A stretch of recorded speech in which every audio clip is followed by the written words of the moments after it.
মুসলমান ভাইরা রে, আমার কথা ভালো করে বুঝবেন। মূলত আমি যেই কথাটা আপনাদের খেদমতে বলতে চাইতেছি সেটি হলো, খুব ভালো করে বুঝার জন্য অনুরোধ করছি, সেটি হলো নবীর যুগে নবীকে বাদ দিয়ে পৃথিবীর কেউ যেমন আল্লাহর জান্নাতের পথ পায় নাই, কিয়ামত পর্যন্ত নায়েবে নবীদেরকে বাইপাস করে মাইনাস করে পৃথিবীর কোনো মানুষ আল্লাহ পেতে পারে না, জান্নাতে যেতে পারে না। আল্লাহ পেতে পারে না, জান্নাতে যেতে পারে না। বিষয়টাকে আমি আমার জবান দ্বারাজি করে বুঝাইতে চাই না, বরং পয়গম্বরের জবান থেকে আপনাদেরকে একটা হাদিস শোনায় দিলেই বুঝবেন। আল্লাহর পয়গম্বর বলেন, উগদু আলিমান আও মুতাআল্লিমান আও মুহিব্বান আও মুস্তামিআ ওয়ালা তাকুনিল খামিস ফাতাহলিক। বিশ্বনবীজি বলেন,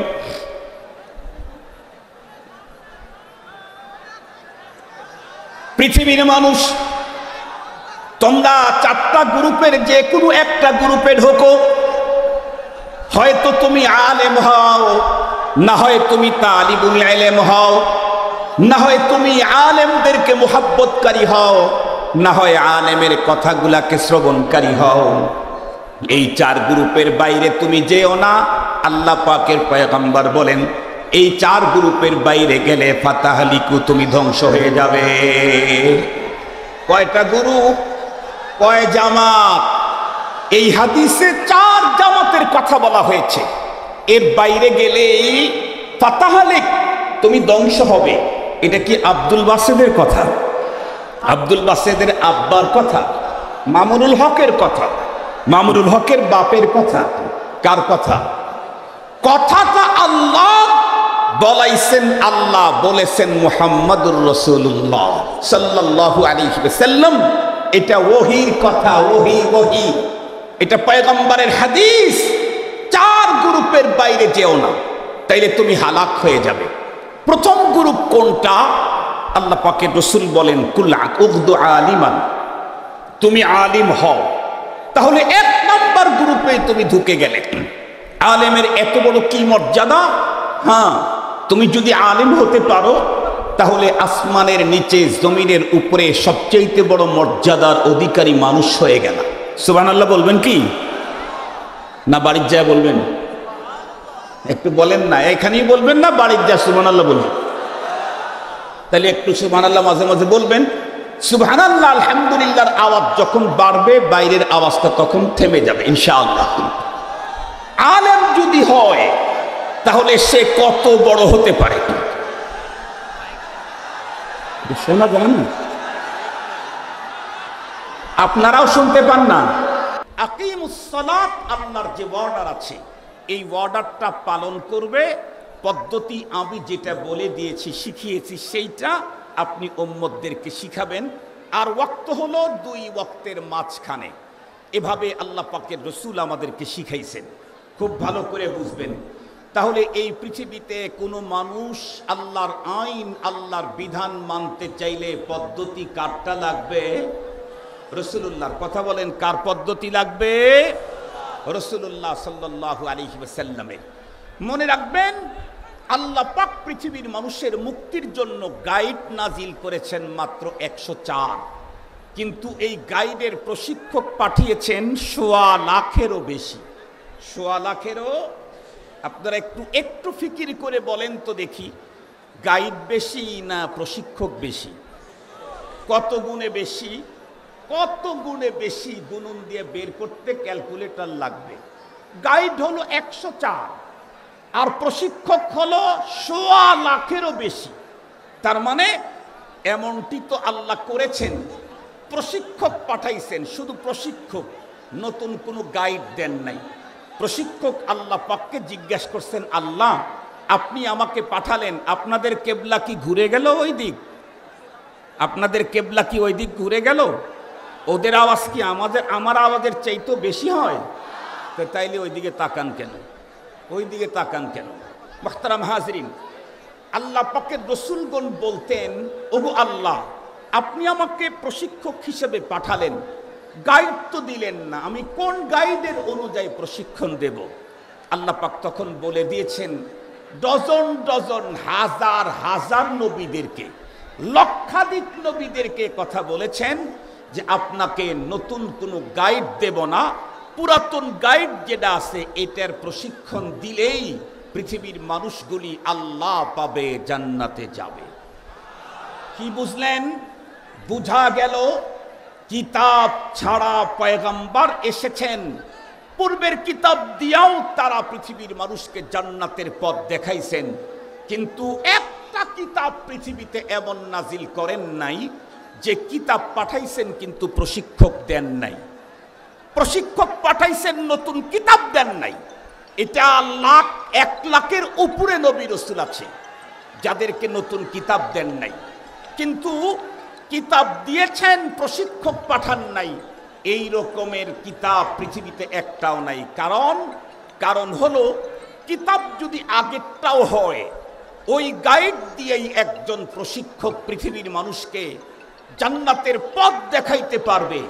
পক্ষান্তরে যদি গাইড নাজিল করা হয় আর প্রশিক্ষক যদি না দেওয়া হয়, শুধু কিতাব দিয়ে পৃথিবীর একজন মানুষও আল্লাহ পাওয়ার পথ খুঁজে পাবে না। এখন আরো একটু জোরে বলেন, ঠিক না ব্যাঠি? এখান থেকে স্পষ্ট বার্তা আপনাদের খেদমতে পৌঁছাইতে চাই।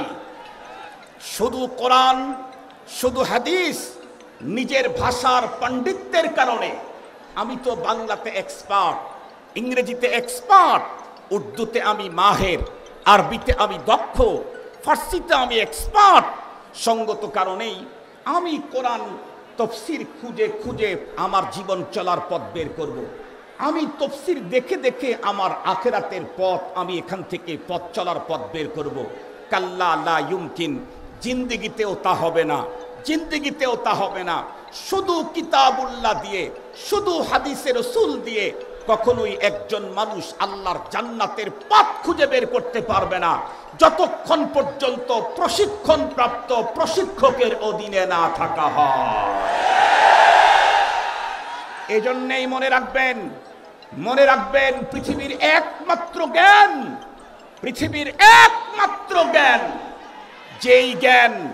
যেই জ্ঞান আর একজন পর্যন্ত পৌঁছাইতে চাইলে পূর্বের সূত্র ঠিক রাখা লাগে। আমি বুখারী কার কাছে পড়েছি? শেখুল হাদিস আল্লামা আজিজুল হক রাহমাতুল্লাহি আলাইহির কাছে। উনি এই বুখারীর প্রশিক্ষণ কার কাছ থেকে নিয়েছেন? উনি কার কাছ থেকে নিয়েছেন? উনি কার কাছ থেকে নিয়েছেন? উনি কার কাছ থেকে নিয়েছেন? উনি কার কাছ থেকে নিয়েছেন? উনি কার কাছ থেকে নিয়েছেন? উনি ইমাম বুখারীর কাছ থেকে নিয়েছেন। ইমাম বুখারী হাদিস কার কাছ থেকে নিয়েছেন? উনি হাদিস কোথায় পেয়েছেন? উনি সাহাবীর কাছ থেকে পেয়েছেন। সাহাবী এই হাদিসের প্রশিক্ষণ কার কাছে নিয়েছেন? মুহাম্মদুর রাসূলুল্লাহর কাছে নিয়েছেন। মুহাম্মদুর রাসূলুল্লাহ কার কাছ থেকে নিয়েছেন? আল্লাহ তারে প্রশিক্ষক করে পাঠিয়ে দিয়েছেন। সঙ্গত কারণেই এই সনদ যার নাই, শুধু কোরআন হাদিস পণ্ডিতের কারণে, ভাষার দৌরাত্বের কারণে কোরআন হাদিস পড়ে সে জান্নাতের পথ খুঁজে পেতে পারে না। সনদ লাগবে, সনদ। যতই গায়ের জোর থাক, যতই পাওয়ার থাক, কিছু সময়ের জন্য চর দখল করা যায়, কিছু সময়ের জন্য গরিবের জায়গা দখল করে বিল্ডিং তৈরি করা যায়। সময় যখন আসে তখন 50 মিনিটও পাওয়া যায় না, 5 মিনিট কম হয়। সময় যখন আসে তখন 50 মিনিটও পাওয়া যায় না, 5 মিনিট কম হয়। মনে রাখবেন মুহতারাম হাজিরিন, সিস্টেম এখন বাংলাদেশে যায় কি বলে, দলিল যার জায়গা তার। কথা বলেন, দলিল যার।